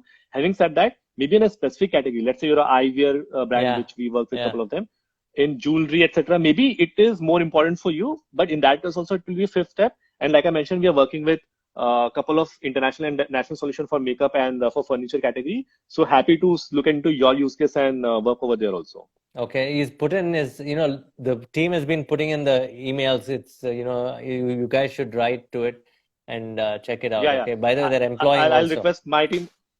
I'll request my team also just to drop the HR email address also in Yeah. case people would have missed that. Yeah. Okay. There's a question on there's a question on the ERP. This is from Vicky. He says they have ERP which I have not heard of. It's called Odoo or something. ODOO. And Oh yeah, yeah. does your platform support this? No problem. Take One your second. time. Sorry. I know. I think it's fallen off. No problem. So yeah. So Yeah. do you support that ERP platform? So I'll be very honest. I've come across this ERP in the Mm. discussion with one of the brands. I'm not sure if we are at the moment Mm. supporting it, but I don't see a reason why we will not, because there's always a first time, and we have integrated with SAP, and that journey also started like this. So Okay. SAP, couple of other ERP also, we integrated, and not. I don't see a problem why we won't be able to You if know, we haven't already done. I love this discussion because so many wonderful questions. Okay. There's a question from Manjusha who asks, See, and these are the real pain points. yeah. These are the real pain Yeah, points which people are absolutely. experiencing, which makes it I'm more real. glad to have Yeah. done this show because I see that young India wants to really go out there and do something, and it's made my evening on a weekend. So Manjusha says, are you working with fashion companies, and how are you able to strategize their growth? There's so many labels, coming out there, private labels, designer labels, right? Young brands. How do you Yeah, yeah. how do you work? I mean, it's an opportunity. Look at apparel itself. I think probably 40% is organized, I think, right? Yeah, yeah. So two things to that. One of the biggest segment, I think at least 40% of our revenue is actually from apparel segments, fashion, Okay. shoes and all, jewelry and all this taken together. So it's fairly strong for us. We work with some of the largest brands in the country, Jack and Jones, Vero Moda, Aldo, Mm-hmm. Celio, some Celio. international brands, some domestic brand also, Being Human, KKCL, Killer Jeans, etc. We work with a lot of folks there. So that is the first part. Yes, we understand apparel. Actually, one of the founders had a women's wear DTC brand also. So we understand it even from a DTC side and from a women's wear, from a night wear, from that kind of segment also. So that is the Okay. first part. Second piece, I should be asking you, when you say now that there are designer brands and there are this and that, I should be asking you, how do you differentiate your product in the offline market? And you have Absolutely. your answer over there. We'll just accentuate whatever you have in your offline product. We'll just be communicating that to a consumer more effectively, and will make the experience easier for him. If you feel your brand has something unique which can stand in the crowd and break the clutter, we'll just augment that and we'll work with you on that. That's interesting. Great. So Manjusha, please go get in touch with them. They've put in their emails. They've got one email called QUE@anscommerce.com. That's for your queries. And there's HR@anscommerce.com for those of you who want to go work with this great company. So there's a question from Ashlesh. He says, people have preferred offline, right, so far. Can you drive offline guys to online too? Look, shoes. Let's take shoes as a category. Shoes is something which the people's mind used to boggle that how can anyone purchase shoes online? There's a size, there's a fit, and all those pieces, right? Zappos solved that in India, solved that abroad. In India, there are sort of companies which actually have solved that, and now you can purchase shoes also online. Pharmacy was another thing. There are companies which have shown that you can purchase pharmacy also. Groceries and vegetables. How can how can you see this mango is good or not? So those things are also happening. So essentially, I think the very large ticket item, the autos of the world, because I've worked in auto sector also, I think there would be some resistance over there. But honestly, for a normal e-commerce, I don't see a problem. People are purchasing, 80, 90,000 rupees iPhone online. People are purchasing small Parle-G biscuits online. Everything is happening online. So I don't see a long-term friction over there. If there are specific use cases around warranty, authenticity, maybe some Returns. sort of experience, people returns, etc. People will figure those things out. As long as the economics help, that is the biggest piece. If the economics works, people will be able to figure out a way to make it sell online. For some reason, I've always bought my trainers or Asics running shoes online, and it's absolutely worked out. Yeah. But I've not done that Yeah. for the formal shoes. Is it because formal shoes is a category that people still want to touch and feel, or it's a tough category to do e-commerce on that? That's a great point, and I'll explain the basics for that also. We have realized for some of our apparels, and since we do warehousing and we work with different apparels for the warehousing side, we get a size 32 jeans of different apparels are also different. Agreed. Okay, so somebody measured it from the bottom of the belt loop, somebody measures from the top. They have their own norms and all that. And then what happens, and how does Myntra and others solve it, right? How does the marketplace solve it? They say, okay, you are saying this is 32. I don't care. This is how I measure your product, and I will list it at that. So they are forcing some sort of a standardization, Yes. and because of scale and sales, manufacturers and brands are also changing their ways. They are sort of operating SOPs, etc., or leveraging us to do that to ensure the sales happen in a better fashion. So in shoes also, this is something we have noticed. The size measurement, especially if it's, if it's a Oxford shoes, it's a brocade or all those the fancy pieces over there. How do you ensure they follow the, if the sizing is standard, and you know that if you take the printout of this page, or if you measure your length or width and all, and you will get this completely fitting product, then the only problem is look and feel, right? If the photography is of the right quality, then these are the only two pieces. Otherwise, what's so complex in purchasing shoes online? The problem is in Indian brands, this thing is not standard. They're not following the same Yeah. standard. So somebody would have to, and I see marketplace honestly doing this thing also, forcing this thing, standardize that. Okay, when I say size 7 shoe, this is what I mean. This is actually the length, and this is how I measure. I don't care what you label your shoe as. That I think will solve it. Okay. There's a question from Vicky. What about Reliance Jio and its impact? They're acquiring every retailer, up north and south. It's like they're all over the place. Do you see them more as a client in the future?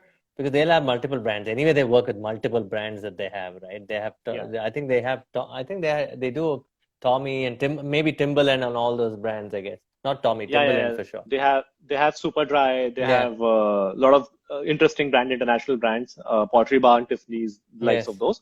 So think of it like two perspectives. So Reliance Retail, who has a lot of brands, I can see us working with them in the future also, right? In terms of partnering, powering their brands and some other pieces. Maybe not warehousing, maybe they'll keep the warehousing with themselves, or who knows, they will work Yeah. with us on that also. But on the tech side, on the market side, I can definitely see, because on their marketing also, I'm sure they're working with some of the other partners, and I believe that we can do a better job on their marketing. Yeah, I think so. So honestly, on the Reliance retail brand side, Reliance Brands Limited, I can see us working with them.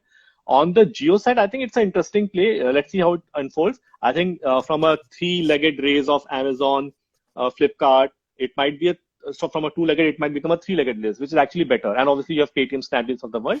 But that's a very interesting play. You'll have something very local and domestic to see. Okay, I want to ask you this interesting question on the amount of data that you'll generate from all these brands. How many brands that do you work with today? So 90 plus brand, like I mentioned, by the end of this month will be live. They have already signed up with us. It's just that we are keeping the website. 90 plus. So 90 and warehouses? Sorry, what? How many warehouses? Warehouses. So three warehouses right now: Delhi, Bombay, and Bangalore. We actually were planning on Pune, Hyderabad, and Kolkata also, but we sort of rammed that down. We are waiting for COVID to get over before we start 3 more warehouses there. Okay. Now here's a question: 90 plus brands. That means zillion or petabytes of data or terabytes of data, right? What are you going to do with it? What are your thoughts around? Where are you going to take this company going forward? Right. So like I mentioned, I want to productize all the pieces, internal pieces, which is required to make e-commerce actually work. And it could be, like I mentioned, very simple things. Just reconciling. So a lot of people sell things online or marketplaces. They actually don't know how much money they're making by category, because they know, okay, I did a sale of this much rupees, I got this much money in cash, and this is what I paid. That's how they do. They don't understand what is the payment I got for this product, what is the marketplaces showing the inventory as, what is my local inventory, how much my inventory is stuck in return, how much is damaged in return, what is the refund on that. So that whole reconciliation is a big beast, right? And that does not happen right now. There's no good tool out there which does that. But we have to do this for brands, right? Because we have to give them a report at the end of the month that this is your inventory, this is your money, and all those pieces. We have to keep it very, very clean, right? So we have developed a tool called Recofy. And that is the kind of tool we are dog fooding. We are using it ourselves now, but we'll expose it also to a larger set. We'll expose it to the entire SMB ecosystem out there. So that is what I want to do. I want to create all these small micro products, expose it to the larger world, and maybe internationally also. So the Lime Reach, the marketing tool actually has US clients also. Yeah. Just think of it like an e-commerce tools jumbled up all together that we will create, and that's the product journey I want to take. You're perhaps like a Zoho that offers multiple apps and multiple integrations. You just got me my VC page. This is now what I'm going to use going forward. Thank you for that. No problem. You should use me as your consultant also at some point of time. I will do that. No, kidding, man. Listen, can small traders survive in front of mammoth titans of e-commerce at this point of time? Is that where family businesses should become brands at this point of time to fight this tide of e-commerce? So honestly, that's an interesting question, because by this, I'm assuming that these people are traders. They are reselling rather branded products themselves on marketplaces, or they are selling unbranded products on marketplaces, right? So I increasingly see, and the time horizon is anybody's guess. I increasingly see bigger brands taking a direct control of their sales on marketplaces also. They'll say, okay, all the sales happening on Amazon, we would like it to be done through, or at least we want to give a better experience to a consumer through our 5 authorized sellers or partners and all those pieces. In that scenario, I honestly see resellers or smaller traders will have problems. So it's better to basically get into the brand side. If you understand the product, you understand the segment, and there are people like us who can enable the entire piece for us, create your own brand and let's see where it goes from there. So that would be a good play, because I honestly see there'll be some challenges in that going forward. It's so good. I mean, I like Vaibhav. He's asking a lot of questions, and there's a lot of questions around how can you help set up a system for X-ray films to docs. I don't know, must be a technical question. I don't understand it. Rupesh, you got to rephrase that. But for your journey, right? I mean, next decade, obviously, and people like you will grow. There's lots of. I mean, 10 years is a long time in the tech industry, right? And Yeah, absolutely. Are you betting on the Indian ecosystem? I know consumption is going to grow, but the pricing for brands like you, right? I mean, is that a journey as a startup guy that you learn as you go, you make mistakes and you do the pricing differently, or are you pretty much set with what you're doing right now? No, man. It's a journey every day, and especially enterprise sales, also from customer sides, need certain evolution and maturity, right? In US, Microsoft, IBMs of the world, the way they sell, the market also is fairly receptive. So that evolution, that understanding also needs to come from the consumer side, and not only for e-commerce, even for other SaaS tools. Zoho, you mentioned, so people purchasing Zoho tools in there, that maturity has to come. So it's a two-sided thing. So definitely it will evolve, both from our side because we will learn, and also the market will be more receptive and all that. So that is definitely there. Having said that, I see the pricing can be more tiered, more. So there will be kernels of things which are more fixed. Okay, these are the 5 things we offer. Then there are 10 customization possible. So think of it like a menu card. Pick and choose, and that will throw up that this is the pricing for you, for your customized need. So that is the kind of stage that I see us going to in next 6 to 9 months. The exact number, the exact offering, that will take another 6 to 12 months for us to optimize, what is working with the consumer, what is not working. So that's how it will work. India itself is a big variable. You never know Geo, right? No. Geo completely changed the landscape of e-commerce and thing in India. There's many more questions dropping in, and Meenakshi says, do you help manufacturers create their own labels, which otherwise would have sold to retailers and other chains? Yeah, so there are a couple of manufacturers who actually are like contract manufacturer. They make stuff even on the food side as well as on the fashion side for some of the other larger well-known brands in the back end. And what they were missing is this whole piece, right, on the e-commerce piece. So we see a lot of younger generation coming in the management side or of these manufacturing companies. They say, I want to do something, but in the conventional system they are pretty hand tied. So we see some interest from their side also, and we are talking to some of them both in the food as well as apparel side. Oh, this is amazing. And there's a last question from a business perspective. Does the country of origin mentioned on the e-platform, engage more people to buy?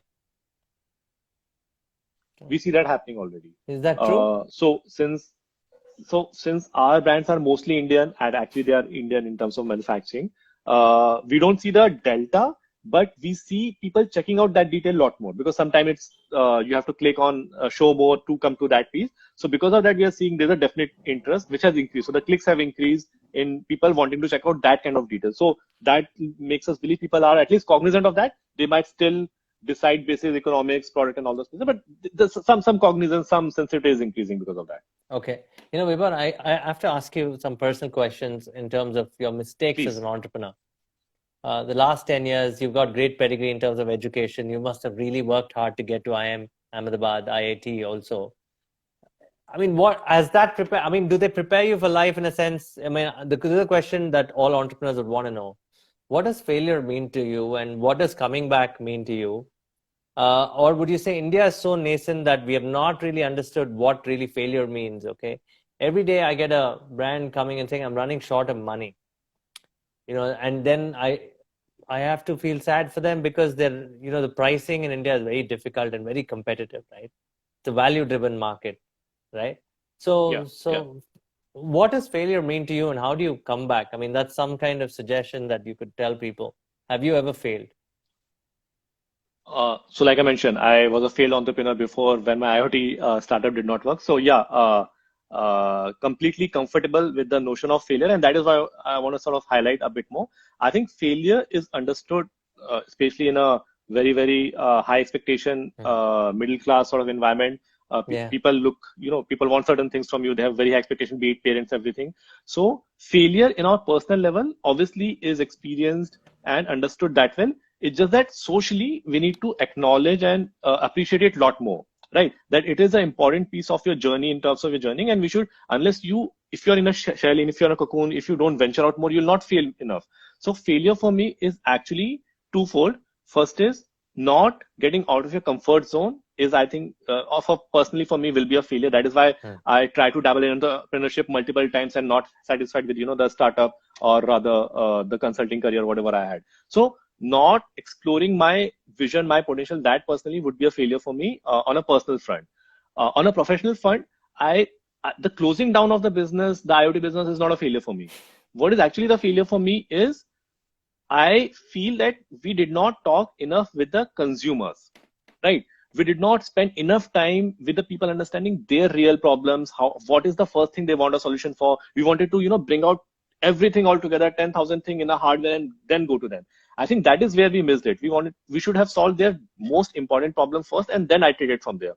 So that is my advice also to, from an entrepreneur side, to all the entrepreneurs out there, that no, talk to your customer, understand what they need, solve for their problem. And this is where India is a very good example. You have all the scale, you have so much diversity, you have so much variety, you have people who are, international brands, you have domestic brand, you have, business family. So that will give you a lot of perspective into what you need to actually build, because we can't have foreign solution exported into India and expecting them to work. You have to create your own solution in India. I think that would be my 2 cents of on failure. Yeah, that's a great point. I also would like to know from you. I mean, I'm fed up with the California model that's been coming into India because it's such a nascent startup ecosystem. It's, Yeah, everybody, obviously, all of us go through reading Valley books because that's the platform, right? Built to yeah, scale, hard things yeah, about hard things, all these kind of, yeah, yeah, they're iconic books, yeah, nothing against them. yeah. I think 0 to 1 India, and all yeah, that. Yeah, 0 to 1 and all that. And India needs to build its own story in the yeah, startup system. Do you think today we are yeah, very focused on the valuation game today, and therefore, because like you said, what are we talking about? Only 4% e-commerce penetration. We have yeah. brands, right, that haven't even penetrated nationally. They're all local, Exactly. right? Yeah. So do So you I think think India will be different from the Western model? Do you think we need to look at it that way? so. There are two elements there. One is how India will be different, and then the whole thesis and idea around e-commerce entrepreneur focus on valuation. So I'll take these two separately. So first on India being different, of course India is different, right? I don't think we need to expound on that anymore.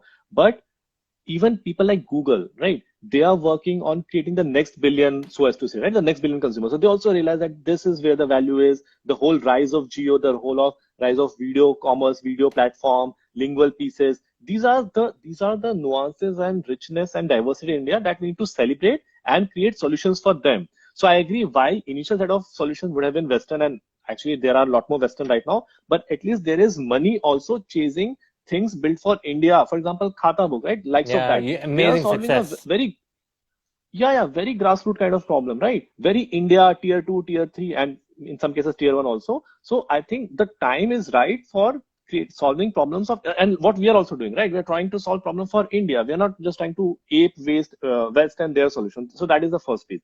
Secondly, yes, I think briefly in 2015 time frame, the valuation obsession was a lot more. It's still there right now to a certain extent, but right now you can always, maybe not in the top line, but after 3 4 line you can always see a profitability, sustainability, those kind of thing coming in the story. So that is there. I think we need a lot more thought leaders. I think will take some time, maybe a decade or so, for the books also to start coming in. But I think that Twitter is a great platform. Your story is doing a lot of phenomenal Thank pieces you. in terms of highlighting both small businesses also and bring the success and the journey piece of it. And I think I saw a couple of pieces which highlighted failures also. So those kind of things need to be celebrated a lot more. That No, narration has to be built. okay. In your case, where do you think this entire startup journey is heading in the ecosystem. You have a lot of friends from the IIM who have started up, I'm sure. Do you think it's India's decade going forward? The pandemic is going to put us back a little bit. I think the only startups I think are the future because I don't think large companies can cut it in many ways. Right. So I think we have to take that in perspective because overall the economy size is a lot more, right? So, so good thing about startup is since it's starting from a smaller base in terms of growth, there's a lot more room to grow because it's not like it's 80% of the market, so there's not enough room to grow, which is the case for offline and retail other pieces. Startup starts on small base, so every year that has a lot more pieces to grow and we can move faster also. So with that context in mind, I think it's India's decade. I think the next big leap that we will see is when a lot of IPOs will start happening. So I see maybe 5 years from now, we'll start seeing 3-4 active IPOs from the startup pieces. Yeah. You'll see people also getting capitalized, parents and ecosystem also understanding the value of startup, people making money, investing back as angels, starting their own things with all this money. So I think that will be another sort of strong kickstart to the whole India startup journey. Okay, who's been your mentor, inspiration, somebody you want to give a shout out to for your journey so far? I think there have been a couple of people. I think the person who got me into Car Dekho, so there are two folks. One is my friend Rajat, who's actually been my friend since 2003, so 17 years from now. He's my batch friend from IIT. So he's a good guy. Has a very contrarian point of view on things, so I like to give a shout out to him. Second is Umang. Umang is the president at Car Dekho. I worked very, very closely with him. And yeah, these two folks I would like to give a shout out to. And you're from IIT Delhi, so BharatPe is from there, no? The founders of BharatPe are from there. Yeah. We have common friends, but I don't directly know that person. Interesting. I think he's doing tremendous things in terms of solution, what we are doing. Okay. And last question, business. Are you exploring a new product or you've got your set of products ready, like Cartify and one more thing that you mentioned? Are you set with 2-3 products at this point of time, or will you add more? We have a list of about 75, 80 products, or what I like to call micro products that we have to build. We're just looking for, right engineers, right product managers to, just go after it. Okay. I see a lot of books there. What books would you recommend? Is there a Gandhi book there? I mean, it's by Ramchandra Guha or something, or is it all science books? There's a Discovery of India, and then there's a Jonathan Strange and Norrell. One book that I would like to recommend, actually, I'll just show it to you. Thank you. No problem. There's all kind of books are there. So this is one book that I would like to recommend. What's it called? Art? It's called Art Matters. Art Matters. Okay. And why is it important? It's a very nice book written by Neil Gaiman, one of my favorite authors. He's actually a graphic novel. He's a comic writer, right? He has written Sandman and a lot of other books. It essentially talks about, things such as imagination, how those things can change the world, why reading books are important, why library is important. It's a very, very nice, very short book, something which everyone should read. This is my standard gifting item on anybody's birthday. If I'm not able to find something, I just give them this book. Art Matters. Yeah, we all have such favorites, don't we? Even I do the same with certain books. Art Matters is something I'm going to look at. What's your favorite book? Julian by Gore Vidal. It's a pretty heavy book. Oh, okay. You're a Vidal fan. Okay. Yeah, I'm a Vidal fan. And simply because Julian, if you think about Julian as an entrepreneur, he's an emperor, of course, and he wants to change an incumbent system. And what are the ways you go about doing it? And why it's always difficult to, change something that's already decadent and changing, right? It's not going to, it's not going to listen to new ideas. And therefore, that book is a very good segue into how we got into the Dark Ages, how Rome went from being a society of small farmers to soldiers, to engineers, to obviously empire, and then the decay into the Dark Ages. That's a very interesting. And what are you reading currently? Currently, I had to do hard things about hard things. I'm doing that. I'm reading Lincoln by Gore Vidal. Okay. Okay. And several books. I've also got the Bhagavad Purana by Bibek Debroy, which is a very interesting book on philosophy. That's a good one. Yeah. That's a good one. So it's stocked up with books, and I hope you are wonderful. And guys, we're going to put out the ANS Commerce story. You can read about it if you want the shorter version in 7 minutes. I'm going to send him some questions on the side. I thank Diksha for bringing him on the show, and I think that she was instrumental in doing so. And it's been such a wonderful conversation tonight. I'm going to connect you with a lot of brands. People call me all the time. Absolutely, man. And it's so nice Happy to to chat do to that, somebody who likes to understand the Indian ecosystem, help the D2C business grow. Thank you, Vibhor. You've been amazing, man. Thank you. I took time away from your family. Thanks a lot to you, It's man. amazing. I didn't no issues, and thanks a lot to you also for giving this forum. And feel free to send any brands away, or just just pick up a phone and let's have a chat to understand Absolutely. each other's sector a lot. We will chat probably either tomorrow or day after. I'll call you personally. Thank you very Anytime. much again. Yeah. And guys, write to them if you wanna work with them as a brand. QUE@anscommerce.com. Okay. Sanveer from South Africa says he wants you to go to South Africa and do something. Okay. By the way, Sanveer, You're working with. Go on. You're working with somebody in South Africa. We are working with one of the leading eyewear sunglasses brand in South Africa. So yeah. Okay, it's QUE@anscommerce.com. Write to them there, Sanveer, and I'm sure Vibhor will reply to you. And if you want to work for ANS Commerce, it's HR@anscommerce.com. Correct? That's correct. And I would like to give a shout out to Diksha and Asna for making this possible. And the power went off. That's India for you guys. It'll come back, but I can still see you. You're clear. Yeah. Thank you for being on the show, and that means good night. Thank you so much. Thank you so much. Thank you. Thanks. Have a good night. Take care. Bye, Vibhor. Guys, that's another wonderful entrepreneur. I love his clarity of thought, clarity of his vision. If you're a brand, I think you should go check him out. I mean, you should work with them for a while and let me know what you think. Okay. Thanks, Nakul, Dipinder. Thank you, Asna, Diksha, Yash. Everyone else on the show who's come in. Prachi, as usual. Vaiba, who asked wonderful questions. Rishabh, and Oni and Ashlesh and everyone who's asked questions. Manjusha and all of them. Sounds 89, Saleswala. Sanveer, as usual. Good to see you, bro. By the way, I was on Ubuntu Radio the other day, and that was an amazing thing. I'll tell you about it separately. Yeah, load shedding is something Indians are used to. Believe me, if this had happened in America, they'd have gone crazy. Man. So I'll see you all on Tuesday, okay? Next week is all about sustainability. I'm going to be doing, Wednesday is the electric vehicle day. So I'm going to get you electric vehicle startup, but I'm going to do that show a little early. I've got startups from the Shell portfolio coming in from Shell. Okay, Shell's got a lot of clean energy startups. I want to bring them next week. That's probably Thursday, Friday.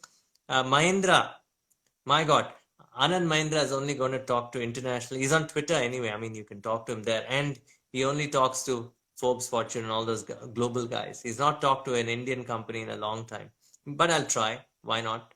Okay. Thank you, guys. Thank you for being on the show. See you on Tuesday. Okay. I'm taking a break on Monday, but Tuesday onwards, you've got 5 straight days of great startups, startup ideas, thinkers coming in. I've got a great set of entrepreneurs this entire September. I promise you that. I'll see you guys in a bit. Okay. Take care of yourself. Again, if you're a founder wanting to come on this show after my guest leaves for 10 minutes, you can actually write to me here saying in a sentence what your startup does, and I can invite you. Okay? Yeah. Sundar Pichai is asking for too much, man. I'm not in, although I am associated with them in many ways, I have no idea how to bring him. I'm sorry about that. Maybe someday. Never say no. That's one thing that I like to say about myself. Never say no. Thank you, Manikanta Gaudre. Thank you, Yash, Sanveer. See you, man. I miss South Africa, really, to be honest with you. Lots of great stuff happening there. Saubana is a great word in Zulu. You guys should say hi. That's Saubana in Zulu. Am I right, Sanveer? Right? Okay. Thank you, guys, again. Good night. And I'll see you all on Tuesday, okay, at 9 o'clock with some great startups. Remember, next week is all about clean energy. So I'm going to be talking about that. Night, Rupesh. Bye-bye.